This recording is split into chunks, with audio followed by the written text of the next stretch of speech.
ఓం నమో వెంకటేశాయ. Hi friends, ఎలా ఉన్నారు? నేనైతే బాగున్నాను. మీరు అదే విధంగా ఉండాలని శ్రీ వెంకటేశ్వర స్వామిని ప్రార్థిస్తున్నాను. ఈరోజు మనం తిరుమల గ్రామదేవత బాట గంగమ్మ గుడి గురించి తెలుసుకోబోతున్నాం. మన సనాతన ధర్మంలో ఏదైనా క్షేత్రానికి దర్శనానికి వెళితే మనకు పూర్తి దర్శన ఫలితం దక్కాలంటే ముందుగా ఆ క్షేత్ర పాలకుని మరియు గ్రామదేవతను కూడా దర్శించాలి. ఎందుకనగా ఆ క్షేత్రమున్న గ్రామాన్ని గ్రామదేవత రక్షిస్తే ఆ క్షేత్రాన్ని క్షేత్రపాలకుడు రక్షిస్తుంటాడు. ఇప్పుడు ఎవరికీ తెలియని విషయం, తిరుమల క్షేత్రపాలకుడు ఈశ్వరుడు.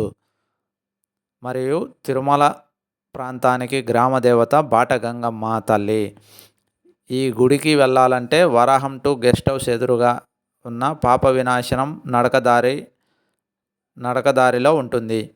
ఈ అమ్మవారికి ఆ పేరు ఎలా వచ్చిందంటే, పూర్వం ఈ ఆలయం ఉన్న ప్రాంతం అంతా దట్టమైన అరణ్యం. అప్పుడు వెంకటేశ్వర స్వామి పూజా కైంకర్యాలకు వినియోగించే నీటిని ఇద్దరు అర్చకులు 2 బిందెల ద్వారా రాత్రి 1 గంట సమయంలో పాప వినాశనం దారిలో వెళ్ళి నీటిని తీసుకొచ్చేవారు. ఆ సమయంలో బాట గంగమ్మ ఆలయం చేరుకునేసరికి అర్చకుల వారి వెంట రక్షణగా ఈ అమ్మవారు వెళ్ళేవారు మరియు వారి వెంట ఈ ఆలయానికి వచ్చే వరకు రక్షణగా ఉండేది. అందుకనే ఈ అమ్మవారిని బాట గంగమ్మ అని పిలిచేవారు. ఈ అమ్మవారు చాలా శక్తివంతమైన అమ్మవారు.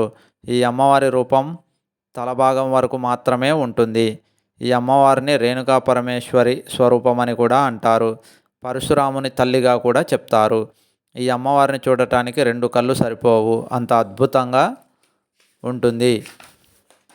ఇంకొక విషయం ఏమిటంటే, ఈ అమ్మవారి దగ్గర మనసులో సంకల్పం అనుకొని ముడుపు కడితే ఖచ్చితంగా నెరవేరి తీరుతుందని భక్తుల నమ్మకం. మామూలుగా ముడుపులు రావి చెట్టుకు కడుతుంటారు, కానీ ఈ ఆలయ వెనక భాగంలో ఉన్న నేరేడు చెట్టుకు ముడుపులు కడతారు. ఇంకో విషయం ఏమిటంటే, కోరికలు నెరవేరిన వారు మళ్ళీ ఈ ఆలయానికి వచ్చి మనం ముడుపు కట్టిన చెట్టుకు ఉన్న ఏదో ఒక ముడుపును విప్పుతుంటారు.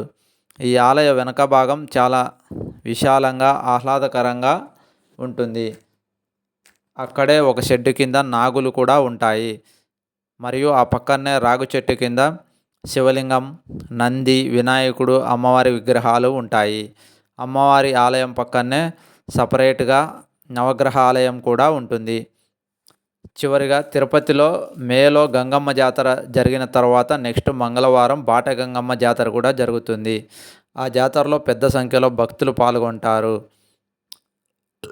తెలుసుకున్నారు కదా ఫ్రెండ్స్, బాట గంగమ్మ మరియు కోరికలు తీర్చే అమ్మవారి ఆలయం గురించి. ఈసారి తిరుమల వెళ్ళినప్పుడు మీరు కూడా తప్పక దర్శించి తరించండి. ఓం నమో వెంకటేశాయ. నేను చేసిన వీడియోస్ నచ్చినట్టయితే లైక్ చేయండి, షేర్ చేయండి, సబ్స్క్రైబ్ చేయండి. మరిన్ని వీడియోస్ కోసం కామెంట్ సెక్షన్లో కామెంట్ చేయండి. జై హింద్.